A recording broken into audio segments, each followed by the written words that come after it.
Dentro da nossa doutrina,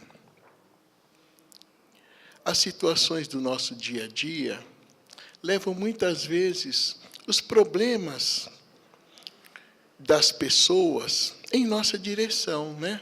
Na nossa casa, no nosso trabalho, na rua. Os problemas nos chegam constantemente. Puxa, tem uma pessoa lá que está com problema. Você soube de fulana? Olha como é que está o filho de ciclana. E assim nós vamos tomando conhecimento dos problemas. Eles nos trazem, muitas vezes, às casas espíritas, a fim de que nós possamos pedir por nós, mas intercedermos também por aqueles outros que não vêm, que não podem vir aqui, que não podem se chegar, um colega de trabalho que está doente, um parente, uma tia, né? E assim a gente fala, puxa vida, eu vou lá. E a gente começa a ser uma referência, muitas vezes, às pessoas. Ah, fulano frequenta o centro. Ô, fulano, você vai lá hoje, pede por mim. Puxa, põe meu nome lá na vibração. Puxa, me ajuda, reze por mim, né? A gente vem, hoje eu tive a oportunidade de ver com meu filho, né? A Palmíria não veio, vai fazer uma cirurgia na sexta-feira, então não pôde vir. Então, eu fui agraciado hoje com a presença do meu filho, né? E assim a gente vem para cá e fala, puxa vida, pus o nome, a gente vai aprendendo que, efetivamente, esses pedidos têm um alcance, eles funcionam. As pessoas falam, puxa vida, você foi lá no centro, pediu por mim, me senti melhor. E a gente fala, puxa vida, e eu nem pedi com tanta fé assim, né? E a gente vai aprendendo a alicerçar a nossa fé, a nossa confiança em Deus. E as pessoas vão aparecendo no nosso caminho. E eu sempre falo para as pessoas que, quando a gente faz um pedido sincero em nosso favor ou em favor de outras pessoas, esse pedido acaba sendo anotado pelo nosso anjo da guarda. E se for uma coisa muito premente, muito urgente, ele já sai correndo e vai procurar outros irmãos espirituais, a fim de que possam juntar as forças para que o nosso pedido possa ser atendido. E muitas vezes, esse pedido nosso, ele acaba chegando até o Mestre, até Jesus. E para enxertar o poder desse nosso pedido, eu vou contar uma história para nós que aconteceu com um médium muito famoso, do meio espírita, Divaldo Pereira Franco. Eram exatamente 1h30 da manhã, lá na Mansão do Caminho, na Bahia. O Divaldo tinha feito uma conferência e ainda faltava ele conversar. Atendeu a multidão toda. Fez a palestra de 2 horas e depois da palestra ficou assinando os livros e atendendo as pessoas, e assinando os livros e conversa com um rapidamente, o outro. E ele fala que faltavam umas 10 pessoas para que ele fosse atender, e se aproxima dele uma senhora. Puxa, seu Divaldo, que bom que o senhor está aqui. Era o senhor mesmo que eu queria encontrar. E chega com uma criança no colo e fala, puxa, eu estou sem alimento. Eu sou passadeira, lavadeira, e vão cortar a minha luz amanhã, eu não tenho alimento para dar para as crianças, e me falaram que eu precisava vir aqui e falar com o senhor. É o senhor mesmo, que é o Divaldo Pereira Franco. E o Divaldo, depois de um dia todo de trabalho, quando aquela senhora se apresenta para ele fica, de alguma maneira, agastado, fica meio que com aquela contrariado. Puxa vida, mas tanta hora para essa pessoa vir aqui, 1h30 da manhã, me aparece na fila pedindo alimentos. Divaldo, com uma vasta vivência dentro da doutrina, puxa vida, mas tem hora para pedir isso? Durante o dia, podia ter falado com o Nilson, nós temos lá o departamento que atende, ele conversando com ele mesmo, e a senhora fazendo aquela solicitação. E ele ali, meu Deus, mas eu não tenho nem dinheiro aqui, senhora. Não dá para a senhora vir outro dia? Seu Divaldo, pelo amor de Deus, se eu não pagar essa conta de luz, a minha luz vai ser cortada, eu não vou ter como passar a roupa das pessoas.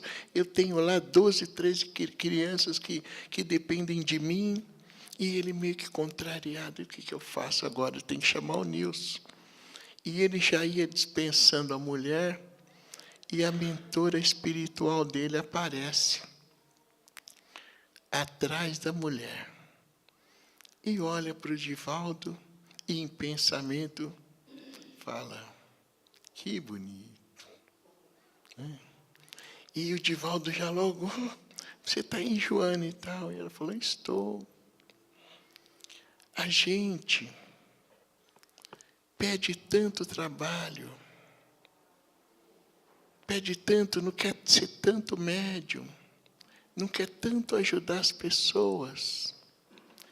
E na hora que as pessoas vêm, vocês acham que não é o momento, que não é a hora, que podia ser. Joana, mas não é assim, é que, você sabe, né? Falta pouca gente, atendi o dia inteiro e tudo. Ela falou, pois é. Mas se você soubesse o trabalho que a pessoa a qual mandou ela vir te procurar teve a fim de que ela se chegasse até aqui. E eu, Divaldo, puxa vida, mas quem será que mandou essa mulher aqui essa hora? E a mulher falou assim para o Divaldo, na conversação que estava tendo, porque o Divaldo conversando com a mulher e a Joana ali, e ele tendo aquela. E a mulher falou, Divaldo, foi uma das pessoas que trabalha aqui que falou, vai lá e procura o seu Divaldo, que ele resolve o seu problema. E ele pensando, né, puxa vida, essa pessoa que mandou ela aqui, em vez de mandar aqui, poderia ter resolvido, tentado resolver o problema dela, não precisava ter mandado aqui. E muitas vezes é como a gente faz. Às vezes as pessoas nos vêm pedir um auxílio, nos vêm pedir para que a gente possa interceder ou ajudá-la de alguma forma, e a gente terceiriza o serviço. Eu vou ver se lá no centro eles podem te ajudar. Né? Eu vou ver se fulano pode te ajudar. Mas a pessoa está efetivamente pedindo para você. E muitas vezes nós não precisamos terceirizar o serviço, mas nós precisamos tirar um pouco do que é nosso a fim de ajudar aquela pessoa. E nesta conversação, Joana fala para Divaldo, sabe quem mandou essa senhora aqui, Divaldo? E ele fala, eu não sei, Joana, quem pode ter sido? Algum trabalhador, de fato, daí da casa que encaminhou? E ela falou, não. Ela fez uma prece tão fervorosa, que o Mestre Jesus ouviu a prece dela e movimentou alguns benfeitores espirituais que trabalham com ele, a fim de que pudessem resolver imediatamente o problema dessa senhora. Os mentores espirituais, ela em desespero na rua, colocaram no caminho dela uma pessoa, e essa pessoa pediu para que ela procurasse um tal de Divaldo Franco, que ela nem conhecia, em tal lugar assim, assim, assim, e ela veio. Então ela veio em nome de Jesus. E aí o Divaldo imediatamente, pelo amor de Deus, é que você sabe, Joana, a gente está sempre ocupado, aquela coisa toda, mas, senhora, só um minutinho que nós já vamos. E aí ele correu e foi lá e apanhou sua carteira e não tinha a quantidade suficiente. Aí ele chamou o Nilson e o Nilson foi lá e atendeu a senhora em tudo que ela necessitava e ainda um pouco mais. E assim a senhora foi para a sua casa, retornou contente, feliz, com seu pedido atendido. Então, para nós devemos sempre, quando o problema nos chega, achar que é conosco, que de alguma forma nós podemos interceder. Muitas vezes nós encontramos uma pessoa na rua e a pessoa nos pede um alimento, alguma coisa, e nós Muitas vezes não conseguimos ofertar ou não temos para ofertar. Mas nós nunca devemos deixar as pessoas saírem de mão vazia. Dar um bom dia, um abraço, meu irmão querido, eu não posso te ajudar, mas eu vou interceder, vou pedir por você em minhas orações. Olha, aquele moço veio pedir, mas eu não tinha, mas eu vou rezar por ele. Aonde quer que eu esteja indo, ele vai estar nas minhas preces, para que ele possa encontrar alguma pessoa, para que ele possa levar o meu carinho no olhar. É assim que nós espíritas devemos nos comportar. Agir como efetivamente bombeiros de Jesus.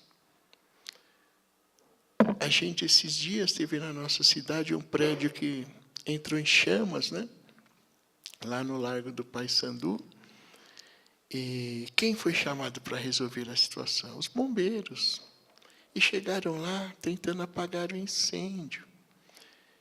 E nós devemos efetivamente nos policiar, porque muitas vezes, quando existe um incêndio instaurado na nossa casa, no nosso trabalho, nas nossas relações com esposos, com maridos, com filhos, com irmãos, com cunhadas, nós, em vez de chegarmos com a água, nós precisamos observar se nós não estamos chegando com a gasolina. Se nós não estamos pondo, como já se dizia no passado, pondo mais lenha na fogueira. O nosso papel é de bombeiro do Cristo. O nosso papel é de amar, de envolver em amor, de apagar o incêndio, da tolerância, de calar, de silenciar. É isso que os Espíritos nos convidam. Puxa vida, se eu não posso interceder diretamente, eu vou fazer uma prece, que é efetivamente o que resolve. Se todos os problemas que nós enfrentamos na humanidade, as pessoas tentassem resolver pela prece, todos eles seriam resolvidos de maneira tranquila, pacífica, harmoniosa e sem sobressaltos. Porque quando a gente aprende a se sintonizar com Cristo, não tem erro. E é assim que o Chico fazia. Vivia constantemente em prece, se vendo como um servidor de Jesus. E é assim que todos nós devemos fazer, nos sentirmos como servidores do Cristo. Aprendemos a amar, a dar, a ceder. Chico Xavier tem histórias incríveis com ele, né? Nós somos muito ansiosos por natureza, e a ansiedade muitas vezes é um mal, né? E nós precisamos controlar, vivermos o dia a dia, todo dia é um dia diferente. Nós estabelecemos muitas vezes uma rotina diária para nós, que pode estar nos prejudicando, porque nós precisamos ver o mundo de uma maneira diferente. Eu posso fazer tudo, todos os dias. Eu levanto, eu vou ao trabalho, eu volto do serviço, eu faço isso, aquilo, eu lavo roupa, eu passo, eu ajudo, mas todo dia é um dia novo. Todos nós vamos voltar diferentes hoje para a nossa casa, porque ouvimos coisas diferentes. Fomos recarregados nas nossas baterias pelo passe. Fomos envolvidos em amor. Encontramos pessoas que estão na mesma faixa vibratória nossa, de sintonia com Deus, com Jesus. Então vamos voltar diferentes. E as pessoas que estão em casa precisam sentir que nós estamos diferentes, que nós temos vontade de mudar, que nós temos vontade de alterar a nossa vida para melhor, né? Eu vejo o respeito que o Chico tinha com as entidades espirituais. Esses dias nós retornamos lá ao Uberaba e fomos ver com detalhes o interior da casa do Chico. E o Chico Xavier era uma pessoa que ele respeitava tanto as entidades espirituais, que na casinha dele, que era muito menor que esse salão, a casa que ele morava, um dia que o quarto que ele dormia deu problema, e ele não ia poder dormir ali, ele teve o trabalho de colocar um bilhete na porta do quarto, avisando as entidades espirituais que ele estava no quarto do lado. Olha, se porventura chegar alguém aqui, vocês me desculpem, se dirigem ao quarto ao lado, porque eu não estou nesse quarto em virtude de estar com problema. Então, respeitava as entidades espirituais. E nós precisamos aprender a respeitar também as entidades espirituais que nos acompanham e saber que elas podem interceder em nosso favor e tentam constantemente. Nosso espírito protetor está sempre pronto a nos ajudar. Então, nós temos que aprender a estabelecer uma conversação com ele. Puxa, será que que o meu dia foi bom hoje? E ele vai responder. O que eu posso fazer para melhorar? A minha situação com fulano de tal não está boa. O que você me orienta? E é assim que a gente vai começar a ouvir. É assim que a gente vai começar a estabelecer uma relação aonde eles vão poder a cada dia mais nos ajudar, nos impulsionar ao bem, fazer com que, puxa vida, olha aí, você está vendo? Você viu a confusão lá? Meu marido, meu filho, fulana. Eu vi, minha irmã, paciência, calma. Dê tempo ao tempo. Cale, não fale hoje, não fale depois. Que a maioria dos conflitos que a gente vive, das dificuldades, se a gente for olhar para trás, na hora da confusão é muito difícil. Mas se a gente vai olhar aquilo depois de 2, 3 dias, é outra coisa. Às vezes, na hora, parece uma coisa tão grande. E se a gente não falar, então eu vou tentar me calar e vou ter que falar depois de 2 ou 3 dias. Depois de 2 ou 3 dias, você não fala mais. Porque você fala, puxa, era uma coisa tão pequena, tão insignificante. Para mim, já foi grande aquilo, mas já não é mais. Eu vejo lá em casa, né? Hoje ela não está aqui, eu posso falar. Está meu filho só. Mas hoje nós estamos fazendo 24 anos de casamento, mas lá nos primeiros anos, uma meia na sala era um negócio que era quase divórcio. Era um problema muito grande. E era uma coisa, e hoje a gente olha e fala, é insignificante. Não valia a pena. Um copo quebrava, era um frisson só, aquela coisa, mas um copo daquela coleção minha que fulana de tal me deu, agora só vai ficar 5. E aí o outro olha e fala, eu não estou entendendo nada, porque para outra pessoa não tem valor. Então a gente tem que aprender a aceitar isso. Eu vejo muito meu filho, às vezes tem algumas coisas que a gente conversa com ele, ou acontece alguma coisa que ele fala assim, estou entendendo nada que vocês estão falando. Está numa outra. E, às vezes, para nós, é uma coisa grande. A gente tem que lidar com isso e aprender que cada um está no seu tempo de compreensão, de entendimento, né? Às vezes a gente quer pegar as pessoas, eu sempre falo, está todo mundo aqui pelo livre-arbítrio. Veio porque quis, ninguém arrastou. E às vezes a gente acha que tem que trazer a pessoa arrastada para determinadas situações. Um dia ela vai vir, por ela mesma. Então nós temos que saber respeitar esse tempo, porque nós também estamos vindo no nosso tempo. É dar chance da pessoa despertar. Enquanto isso, vamos amando. Vamos amando. Vamos acreditando em Jesus, nos Espíritos. É o nosso papel. Haja vista que nós estamos num planeta de provas e de expiações, né? A gente já está aprendendo aqui na casa, né, no Espiritismo, que nós estamos num planeta de prova, para espiar. O que são as provas? As pessoas que estão à nossa volta, a dificuldade financeira, a falta de emprego, toda uma série de coisas, são provas que nós temos que aprender a lidar com essas situações com tranquilidade, porque faz parte do nosso planeta. A gente quer levar uma vida sem sofrimento. É puro engano. Não vamos levar. Nós vamos levar uma vida maravilhosa se nós tivermos o olhar de saber que o problema faz parte. Que eu não posso me desesperar.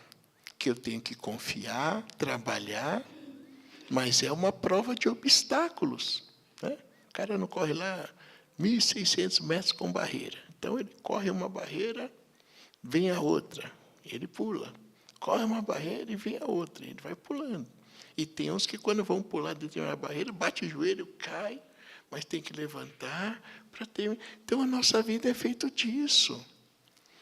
Se está todo mundo bem, todo mundo contente, é saber, puxa, está tudo muito bom, tudo muito ótimo, mas, ao mesmo tempo, eu já vou me preparando, porque a qualquer momento vem as expiações, as provas. Minha esposa veio, falou aqui há um mês atrás, sexta-feira que vem, ela vai para uma cirurgia. Faz parte. Se Jesus, que foi o nosso maior exemplo, mais coisa do que ele espiou na terra, quem somos nós para não querer espiar? Espiar do ponto de vista dos obstáculos que foram colocados para ele, a fim de que ele pudesse exemplificar para nós, olha, o sofrimento tem que ser encarado assim. Eu tinha 12 amigos que andavam comigo, mas na hora que eu fui para a cruz, nenhum deles me conhecia. Faz parte. E a gente está em casa e fica reclamando, ai, fulano, não sei o quê, fulano, faz parte, gente. Faz parte. Foi crucificado sem merecer, sem motivo, por aqueles que ele curou, por aqueles que ele ajudou. Quem vocês querem que liberte? Jesus ou Barrabás? E a humanidade escolheu Barrabás, que era o criminoso. Então, nós vamos expiar as nossas faltas. E hoje a gente está aprendendo que é mais fácil. Elas estão no passado. Estão no passado.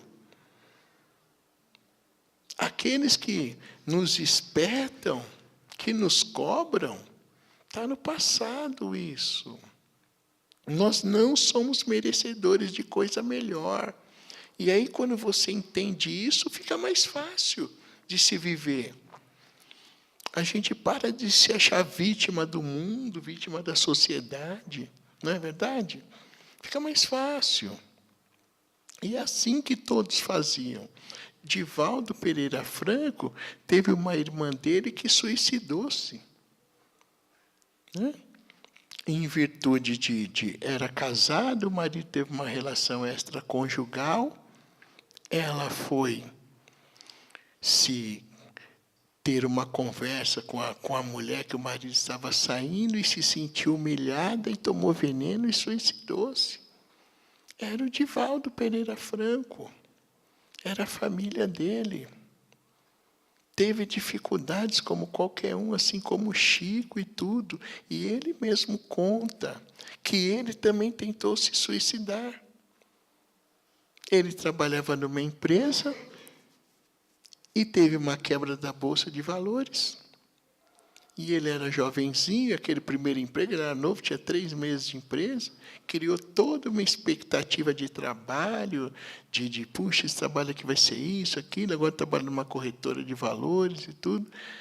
E na quebra da Bolsa, o patrão chamou ele e falou, olha, você é o mais jovem aqui, seu trabalho é excelente, gostamos muito de você, mas, infelizmente, você vai ser despedido. O Divaldo escreveu uma carta e falou. E ele conta, ele fala, poxa, naquela época, a moda na Bahia era suicidar-se pulando em cima do elevador Lacerda. E assim ele foi lá para suicidar-se. E ele relata, né, que o suicídio, a cada tempo que passa, vai mudando a moda.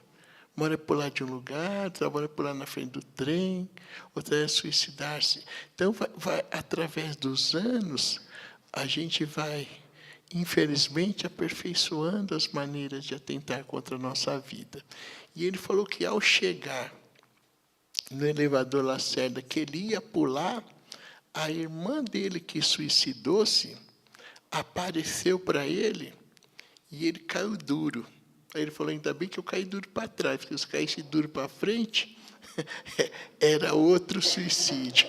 E aí ele caiu para trás, desacordado, e foi levado ao hospital, ele conta. Chegando ao hospital, ele acorda depois de um tempo, com aquele povo tudo de branco, passando para cá, para lá. Aí ele pergunta, estou no céu? E já escuta o enfermeiro mandando ele para aquele lugar. E aí ele fala, puxa, eu acho que eu não estou no céu, não, eu estou no inferno. E aí vem o médico e fala para ele, Divaldo, pergunta para ele, jovenzinho, o que aconteceu? E aí ele relata para o médico que ele foi lá e tentou suicidar-se, e ele falou que ele quase apanhou do médico. Saiu do hospital correndo, porque o médico ficou com tanta raiva, mas com tanta raiva. Você foi tanta coisa para fazer na vida, vai se matar, ainda trabalha aqui no hospital. Ele falou, então foi assim que ele fala que ele escapou do suicídio, né?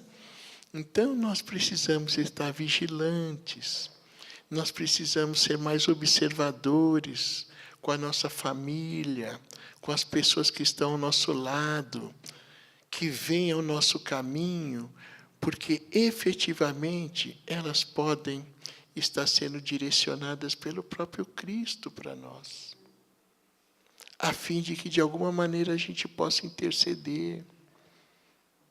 Puxa, fulana, colega de trabalho, chegar lá na gente, fulano, olha, minha vida está tão assim, eu não sei, eu estou pensando nisso, eu não quero desistir, eu já não aguento mais, tal. E se a gente não dá o tempo para a pessoa falar, e a gente ouvir, a gente acolher, e a gente abraçar, ela pula, ela separa, ela foge da responsabilidade. Então, nós devemos estar muito atentos. Opa, a partir de hoje, eu vou estar mais ligado.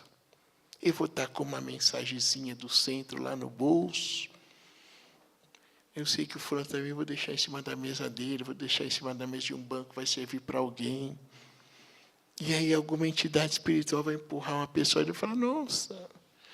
Depois de uns dias, a gente vai saber. Nossa, eu não sei quem deixou uma mensagem aqui, mas aquilo bateu para mim. Olha, mas foi o que eu precisava ouvir. Foi o que eu precisava. Eu não sei quem deixou, mas aquilo ali para mim foi o bálsamo naquela hora. Foi o que me aliviou o coração.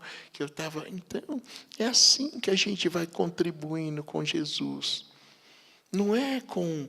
obras, eu quero trabalhar numa obra, eu quero ganhar na loteria, para mim poder ajudar os pobres. Não. Todos nós somos ricos. Ricos.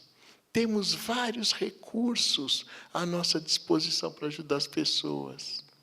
Palavra, um abraço. Dá um abraço aqui, meu irmão. E aí a pessoa, porque o abraço é difícil, né? Se a gente vai abraçar a pessoa, e a pessoa não está, ela está tão não acostumada a receber afeto, ou a dar afeto, que às vezes o abraço dura alguns segundos, você vê que a pessoa quer fugir, e aí a gente tem que segurar, mas me abraça direito aqui e tal, porque é um exercício para nós e para as pessoas, mas é uma coisa que cura.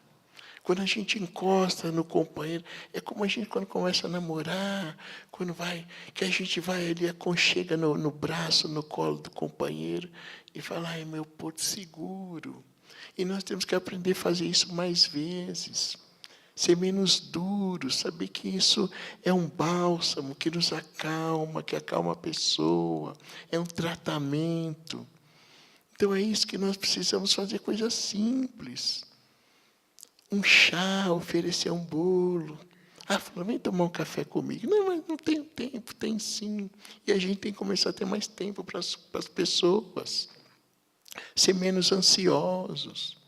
Tem gente que já está pensando no Natal já. Ai, já é meio do ano, já tem que pensar no Natal, está ansioso, calma.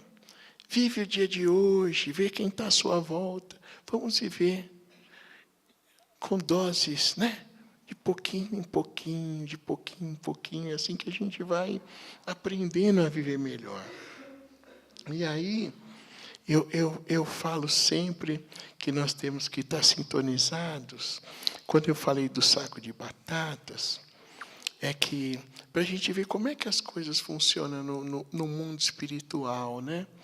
O mundo espiritual, ele está se relacionando com o nosso mundo a todo instante, né? Nós estamos no mundo material, hoje no nosso corpo físico, no mundo mais material, mas o mundo espiritual ele se relaciona conosco, né? A gente vive trocando experiências, vive trocando aprendizados, nós aqui sendo intuídos, sendo ajudados por aqueles nossos irmãos que estão lá do outro lado, e os nossos atos aqui, vice-versa, também repercutem, reverberam lá no mundo espiritual. Então, nós temos que estar muito atentos a isso. Eu lembrei de uma historinha, antes de eu contar essa história, eu vou falar do abraço, da importância do abraço. Lá na nossa casa, nós fazíamos um trabalho com moradores de rua e de albergue. Então, eles iam lá todos os sábados tomar o café da manhã. E a gente aproveitava esse tempo para, um pouquinho antes, colocá-los numa sala e conversarmos um pouco com eles, para saber como é que estava, como é que foi a semana deles e tudo, a vida, aquela coisa toda. Conversarmos com o nosso irmão. Temos para que eles pudessem sentir envolvidos, mais aconchegados.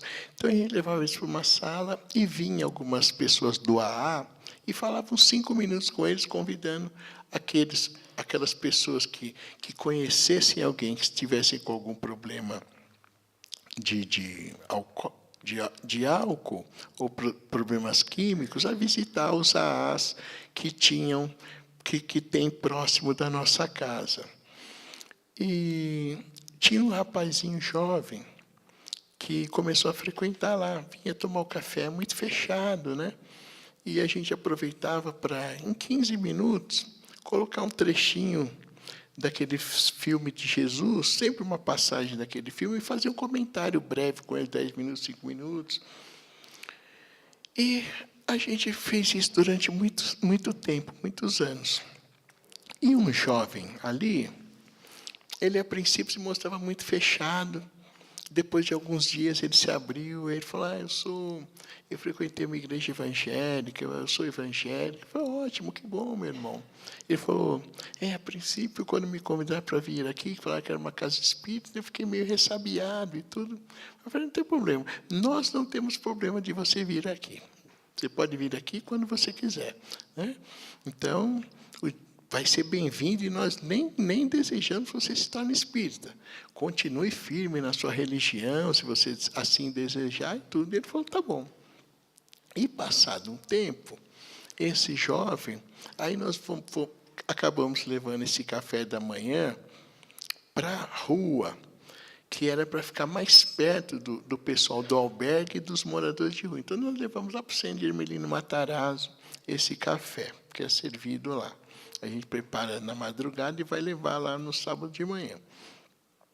E esse jovem continuou nos acompanhando.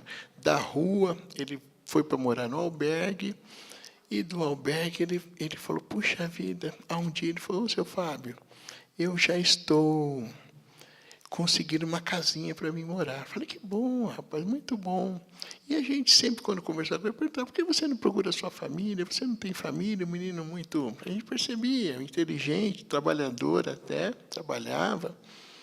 E falou, por que você não procura a sua família? Ah, os problemas lá que eu tenho com minha mamãe, aquela coisa toda. E a gente sempre procurando falar de temas sobre perdão e tudo. E a gente sempre acha, quando conversa com as pessoas, que não causa efeito, né? Ah, muitas vezes a pessoa fala, ah, não tem. E aí, um determinado dia, ele me surpreendeu. E ele disse assim, puxa vida, aconteceu uma coisa essa semana aqui que foi muito forte para mim. Eu falei, o que aconteceu? Ele falou, depois de 3 anos, eu revi minha mãe.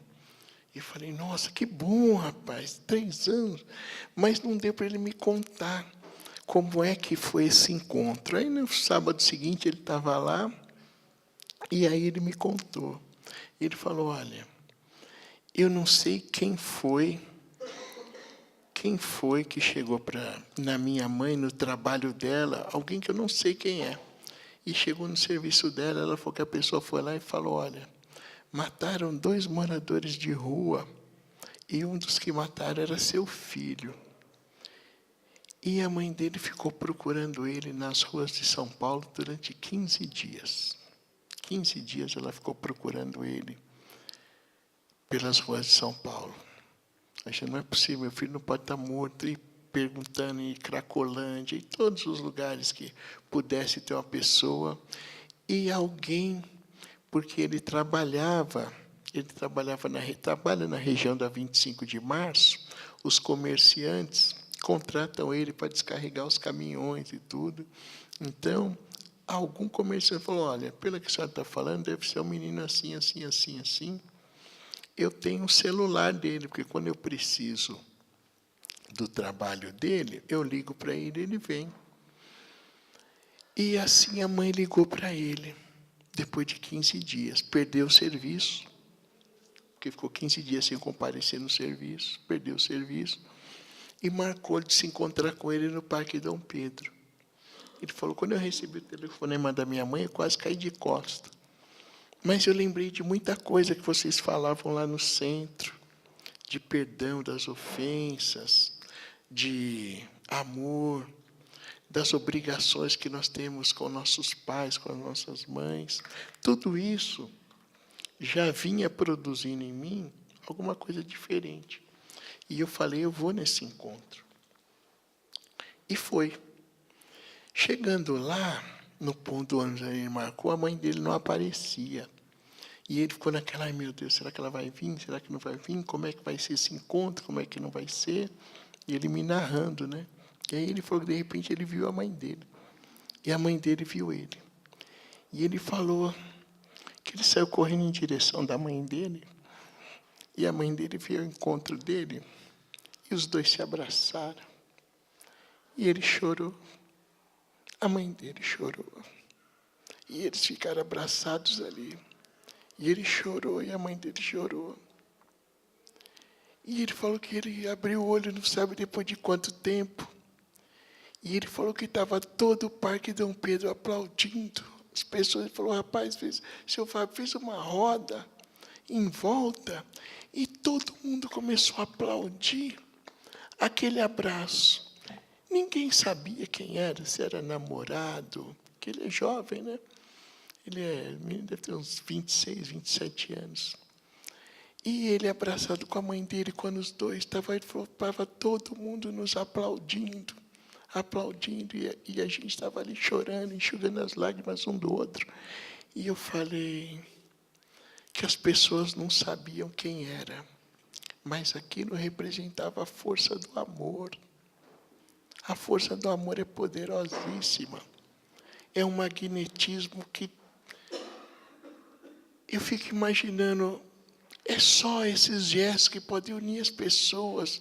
E eu fiquei imaginando aqueles dois abraçados e as pessoas aplaudindo. Eu falei, é Jesus atuando na vida das pessoas, no coração daquele menino, da mãe, se perdoando de um problema que eles deviam ter arrastado pela eternidade por um tempão, e foi curado com um gesto de amor.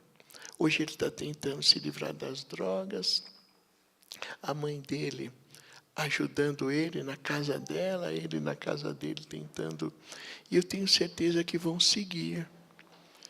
E por ironia do destino, aquele rapaz evangélico que foi morar na rua, foi morar na Cracolândia, ele já se dispôs agora a ensinar as nossas crianças a tocarem violão lá no nosso centro. Porque fazem 2 anos que elas estão sem professor de violão. E ele falou para mim: ô, seu Fábio, eu gostaria muito, porque enquanto eu ia lá tomar café, eu retornei à igreja na qual eu frequentei desde jovem. E eu cheguei para falar lá com os responsáveis, do mesmo jeito que eu venho aqui às vezes, drogado, sujo, sem chinelo, sem sapato, e as pessoas me colocaram para fora. Então eu quero ajudar. É a casa de Jesus. Aqui eu encontrei Jesus. Então é assim que a gente vai fazendo as coisas fluírem, que a espiritualidade vai agindo na gente. A gente tem que ter essa força.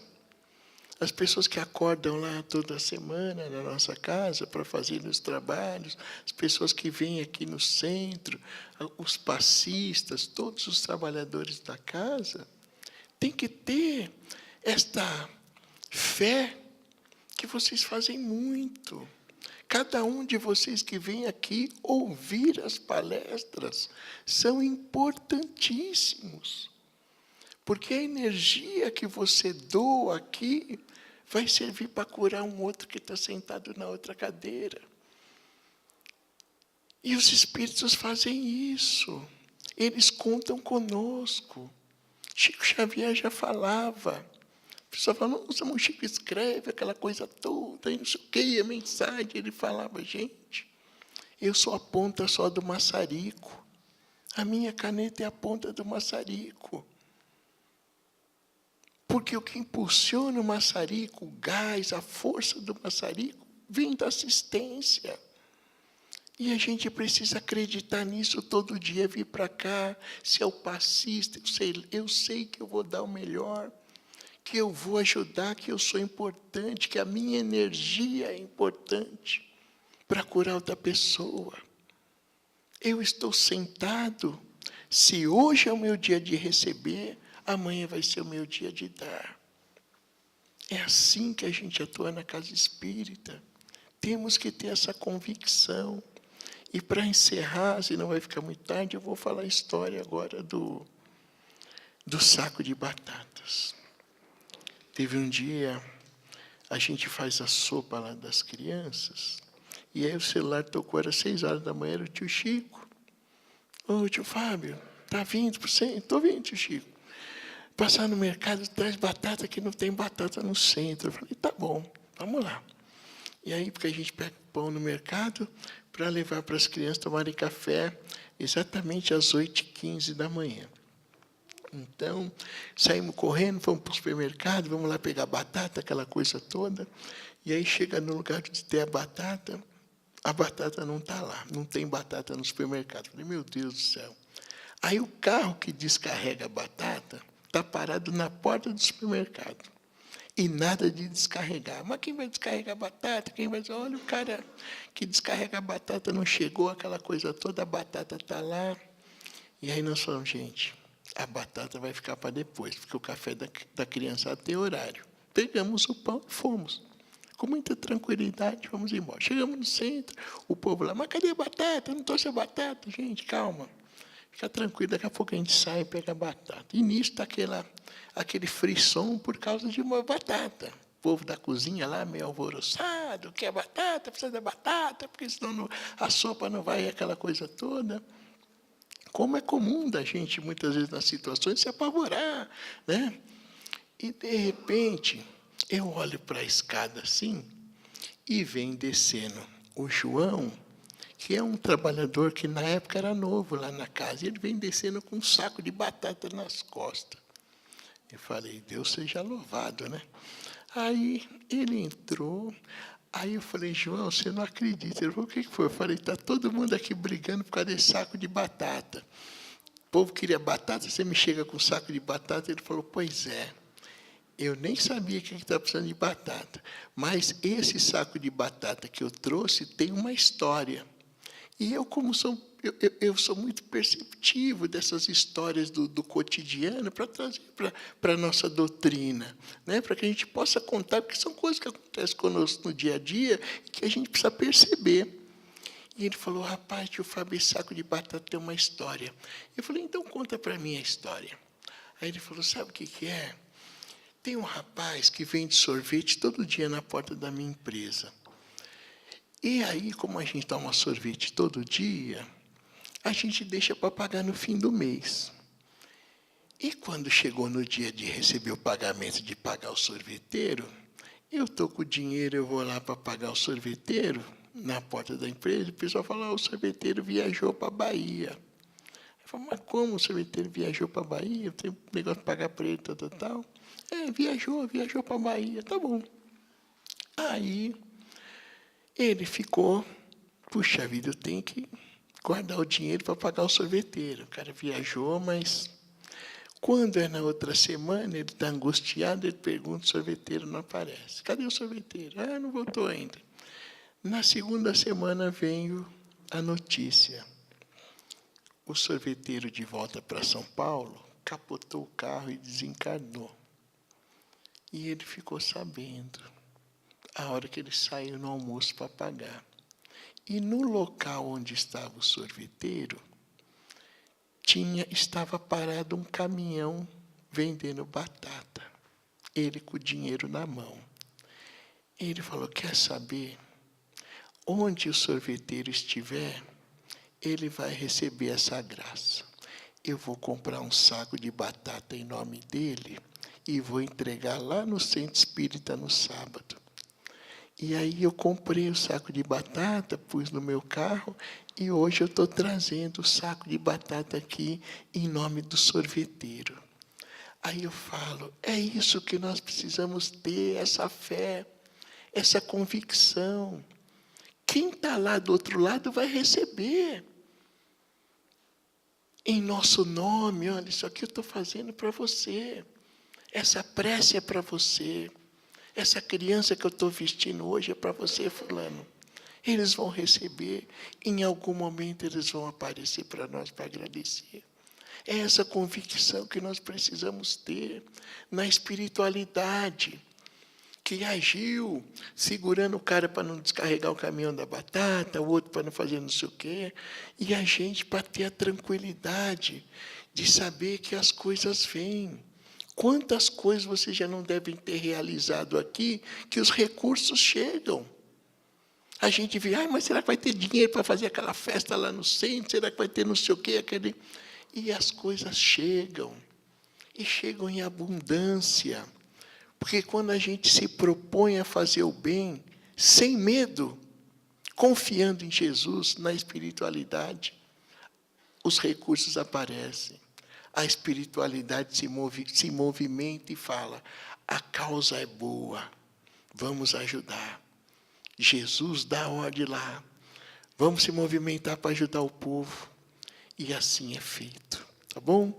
Então vamos com muita alegria, com muita confiança, com muito amor, sabendo que cada um de nós hoje recebeu a insígnia de bombeiros do Cristo. Que as situações que aparecerem para nós vamos agora apagar o fogo e não mais fomentar para que ele cresça. Muita paz.